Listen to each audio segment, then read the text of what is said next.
先认识两个穴位啊，第一个穴位呢就是咱们的天突穴，天突穴在哪呢？就是在我们两个锁骨之间啊，就是我这个地方，你看我点进去啊，这个地方往左往右，你看我点进去一个凹槽，往左动不了，往右又动不了啊，这个就是天突穴。第二个呢就是咱们的年泉穴，但是今天教的手法不是直接去搓，咱们把手啊放在我们的喉结上方一点啊，大概位置在这里啊，不用精确的找。放到这里以后呢，我们把嘴巴闭起来，用我们的舌头顶我们的上颚啊，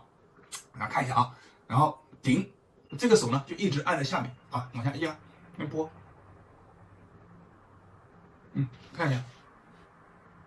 这个手是一直按在下面不动。那我们大概拨多少下呢？我们大概拨30下到50下。那这样拨完了以后啊，你把脖子往上仰一仰，你会发现脖子这边呢非常的轻松，有一个筋结被解开了。